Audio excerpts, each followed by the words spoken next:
ببر اینجوری میگن آقا فلانی خودخواهه، فلانی فکر میکنه چی شد. بذار هر چی میخوام بگم، تو که میدونی داری چی کار میکنی. یه آدمایی داریم که دعوت میدن.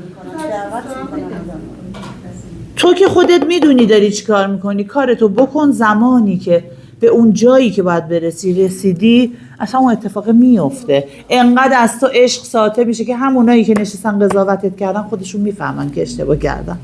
نفهمیدنم باز مشکل خودشونه. گفتم مگه ما میپرسیم امروز نهار کی چی خورده؟ به ما چه مربوطه؟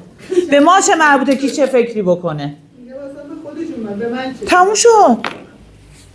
تموم شد. به هیچ کدوم ما ربطی نداره که دیگری در مورد من یا هر کسی چه فکری میکنه.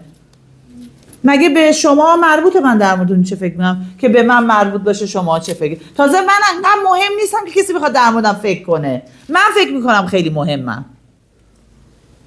نه اون طرف مقابلم انقدر مهمه که فکرش برای من مهم باشه. مهم که میگم نه اینکه انسانیتشون رو زیر سوال ببریم ما، نه، مهمتر از خودم نیست که بخوام فکرمو درگیرش کنم. نه من انقدر مهمم که همه آدما نشسته باشن منو قضاوت کنن. بابا مردم انقدر خودشون فکر و گرفتاری و مشکل دارن اصلا یادشون میره مثلا امروز سه‌شنبه کلاس دارن با طیبی، چه برسه به اینکه بخوام به طیبی فکر کنن. ما این که فکر میکنیم خیلی مهمیم. بعضی آدما به خودشون فکر نمیکنن، متاسفانه فقط بیرونن. خب بعد اصلا به خودشون یادشون میره کارهای خودشون. خب ما اونطوری نشیم. ما اونطوری نشیم. خیلی آدم جدی ان. خب کسی که اون شکلی اصلا مهمه که در مورد تو فکر کنه یا نکنه. دیگه برای من میگم اصلا آدمی که به بقیه بخواد فکر کنه تموم شد. یعنی که اصلا واسه خودش مهم نیست. ببین خودش کجای داستانه. معلوم الحال میگن دیگه.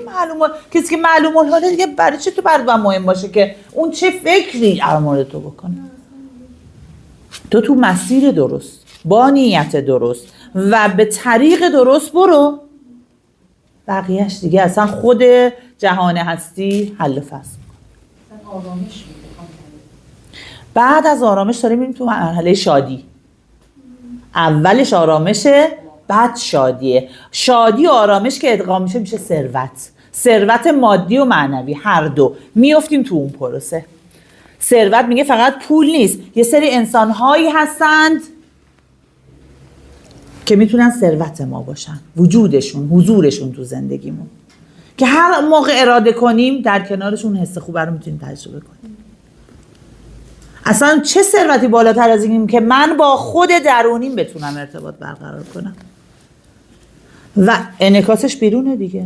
هر چی که اراده کنی.